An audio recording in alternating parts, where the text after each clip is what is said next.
రాష్ట్ర ప్రభుత్వం గద్దర్ అవార్డులను ప్రకటించింది. ప్రధానంగా ఉత్తమ చిత్రంగా కల్కి, అట్లనే ఉత్తమ నటుడుగా అల్లు అర్జున్తో పాటు ఇటు రజాకార్ సినిమాకు ఏకంగా 3 అవార్డులు రావడం కూడా ఇప్పుడు దీనికి సంబంధించి మనతో మాట్లాడేందుకు గూడూరు నారాయణ రెడ్డి మాజీ ఎంపీ బీజేపీ మనతో ఉన్నారు. సరే, ఏంటి గద్దర్ అవార్డు రాష్ట్ర ప్రభుత్వం ప్రకటించింది. మీరు నిర్మించినటువంటి చిత్రానికి, రజాకార్ చిత్రానికి 3 అవార్డులు వచ్చాయి. ఎట్లా చూస్తారు? దీని గురించి ఏం చెప్తారు? ఈ చిత్రం చరిత్ర, ఒరిజినల్ చరిత్రను చిత్రంగా మలిచిన ఈ రజాకార్ సినిమాకు ఉత్తమ చారిత్రాత్మక చిత్రంగా రాష్ట్ర ప్రభుత్వము అవార్డు ఇవ్వడము నిజంగా మాకు గర్వకారణంగా ఉంది. రాష్ట్ర ప్రభుత్వానికి headed by chief minister Shri Revanth Reddy గారు, అట్లాగే సినిమాటోగ్రఫీ మినిస్టర్ కోమటిరెడ్డి వెంకటరెడ్డి గారికి, అట్లాగే jury chairperson, awards committee jury chairperson Shrimati Jayasudha గారికి, వారి బృందానికి ప్రతి ఒక్కరికి కూడా పేరు పేరున నా ధన్యవాదాలు తెలియజేస్తున్నాను. ఒక నిర్మాతగా ఒకే సినిమాకు 3 అవార్డులు రావడం అనేది చాలా అరుదైన విషయం.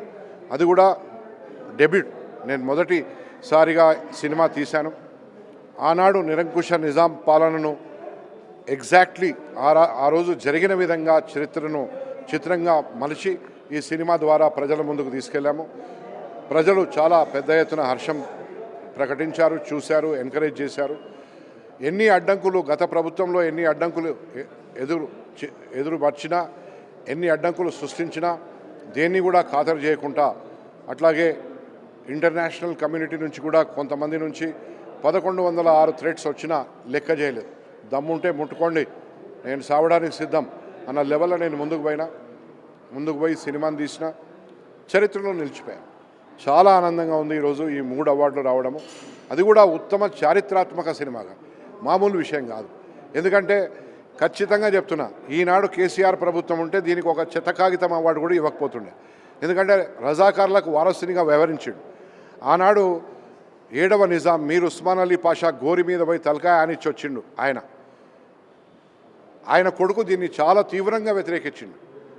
సో ఈరోజు మాత్రం ఖచ్చితంగా నేను ఐ హ్యావ్ టు అప్రిషియేట్ ఒక సెక్యులర్ భావాలు ఉన్న ప్రభుత్వము ఈ అవార్డుకు నిజంగా ఉత్తమ చారిత్రాత్మక సినిమా, అట్లాగే బెస్ట్ మ్యూజిక్ డైరెక్టర్ బీమ్స్, అట్లాగే మా ఉత్తమ మేకప్ ఆర్టిస్ట్ శ్రీనివాస్కు అవార్డు లభించడము చాలా గొప్ప గర్వకారణంగా భావిస్తున్న స్టేట్ అవార్డ్స్.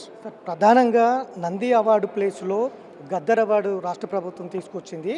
ఇది నంది అవార్డులను అవమానపరచడమే. ఒక అర్బన్ నక్సలైట్ మీద ఇట్లాంటి అవార్డులు తీసుకురావడం ఇది మంచి పద్ధతి కాదు అంటూ కూడా మీ పార్టీ గతంలో విమర్శలు చేసింది బలంగా.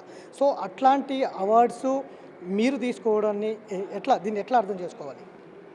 ఇప్పుడు అవార్డు వీ హ్యావ్ టు, ప్రభుత్వం ఎవరు? ప్రజాస్వామ్యంలో ప్రజలు దేవుళ్ళు, ఓటరు దేవుళ్ళు అంటారు. ఓటరు దేవుళ్ళు నిర్ణయించిన ఒక ముఖ్యమంత్రికి ఈ అధికారాలు ఉంటాయి. రాష్ట్ర ప్రభుత్వం తరఫున అవార్డులు ఇవ్వడం కానీ, రివార్డు ఇవ్వడం కానీ, ఉద్యోగాలు ఇవ్వడం కానీ. సో నేను ప్రజలు ఎన్నుకున్న ప్రభుత్వం ద్వారా నాకు వస్తున్నది. ఇక్కడ నేను పేరు విషయము గదర్ గారి గురించి నేనేం కమెంట్ చేయదలుచుకోలేదు. ఎందుకంటే ఇదే గదర్ గారి స్థానంలో డాక్టర్ సి నారాయణ రెడ్డి ఉంటుండే, లేక మందకృష్ణ మాదిక్ గారు ఉంటుండే, లేక కృష్ణయ్య గారు ఉంటుండే, లేకుంటే జయశంకర్ గారు ఉంటుండే, ప్రొఫెసర్ జయశంకర్ గారు, లేకుంటే ఇంకెవరైనా పెద్ద మహాత్ములు సర్దార్ వల్లభాయ్ పటేల్ కూడా ఉంటుండే. సో ఎందుకంటే మన రాష్ట్రానికి ఆయననే హీరో. ఆయన లేకుంటే ఈరోజు ఈ రాష్ట్రం లేదు, ఇది పాకిస్తాన్లో కలిసిపోయేది. కలిసిపోవడానికి ఆనాడున్న కేంద్ర ప్రభుత్వం కూడా సహకరించింది. సో ఇక్కడ award, state award which is given by the state government elected by the people, the voter gods. Sir, ఇంకొక ప్రధానమైన అంశం సార్, పుష్ప మీద అనేక విమర్శలు వచ్చాయి. గతం నుంచి చూస్తూనే ఉన్నాం. ఒక స్మగ్లర్, ఒక గంధపు చెక్కల వ్యాపారము, నేటి తరానికి ఏం చెప్పబోతున్నారంటూ కూడా పెద్ద విమర్శలు వచ్చినాయి. కానీ మీరు తీసిన సినిమా చాలా హిస్టరికల్గా మూవీ.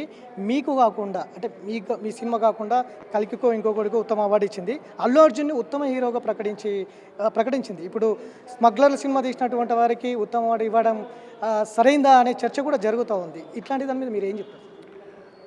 ఒక సినిమా యాక్టరు ఒక సినిమాలో హీరోగా వ్యవహరించే వ్యక్తికి ఇండిపెండెంట్గా దొరికింది. అది ఉత్తమ యాక్టర్గా, ఉత్తమ హీరోగా ఇది నా సినిమా మొత్తానికి దొరికింది. My award is more bigger అని నేనంట. My award is more bigger, more wider. As big as 70 mm. అది ఒక ఇండివిజువల్కి వచ్చింది, అక్కడ డైరెక్టర్కు ప్రొడ్యూసర్కు రాలే, ఇది నా సినిమాకి వచ్చింది. అది గర్వకారణం. అయితే ఒక్కొక్క సినిమా ఒక్కొక్క వృత్తాంతం ఉంటుంది. నా వృత్తాంతము ఈనాడు మనం నివసిస్తున్న ఈ తెలంగాణ వృత్తాంతం, తెలంగాణ చరిత్ర, రక్తపు మరకలంటిన చరిత్ర. ఆనాడు నిరంకుశ రజాకారులు, ఆనాటి 7వ నిజాం మీర్ ఉస్మాన్ అలీ పాషా గారి నేతృత్వంలో వ్యవహరించారు. 2 లక్షల మంది హిందువులను ఊచకోత కోశారు, మగవారిని, స్త్రీలు 65,000 మందిని మానభంగాలు చేశారు. ఆ చరిత్రను నేను చిత్రంగా చూపించిన. ఆ చిత్రానికి ఉత్తమ చారిత్రాత్మక చిత్రంగా అవార్డు లభించడం అంటే నిజంగా ప్రతి ఒక్కరికి, ఈ సబ్జెక్టులో అనుసంధానమైన అనుబంధం ఉన్న ప్రతి ఒక్కరికి నా ధన్యవాదాలు తెలియజేస్తాను. సార్, ఫైనల్గా ఈ అవార్డులో, గద్దర్ అవార్డులో రాష్ట్ర ప్రభుత్వము సినిమా ఇండస్ట్రీకి సంబంధించి న్యాయంగా ముందుకెళ్ళింది అనుకోవచ్చా? ఎక్కడైనా భిన్నంగా వ్యవహరించింది అనుకోవచ్చు? ఐ డోంట్ కమెంట్ బికాజ్ నేను ప్రొడ్యూసర్ని, నేను అవార్డు రిసీవర్ని కాబట్టి, రెసిపియంట్ కాబట్టి ఐ డోంట్ వాంట్ కమెంట్. మా నాయకులు ఆల్రెడీ దీని మీద మాట్లాడారు, పెద్దలు, ఉన్నత స్థానంలో ఉన్నవాళ్ళు. I appreciate the state government for giving their state award to me than any name. దీనికి పేరుండదు, ఇది it's state award. I appreciate the government. So ఇది మొత్తం మీద రజాకార్ సినిమాకు ఏకంగా 3 అవార్డులు గద్దర్ అవార్డ్స్ రావడం చాలా సంతోషంగా ఉంది. ఖచ్చితంగా ఇట్లాంటి సినిమాలకు ప్రభుత్వం ప్రోత్సహించడం, ఇట్లాంటి సినిమాలకు చారిత్రాత్మకమైన సినిమాలుగా గుర్తించి అవార్డులు ఇవ్వడం చాలా సంతోషకరమైన విషయం అనేది ఆయన అభిప్రాయపడుతున్నారు. వీడియో జర్నలిస్ట్ గౌస్తో Venkat, big TV, Hyderabad. For more videos like this, subscribe Big TV channel.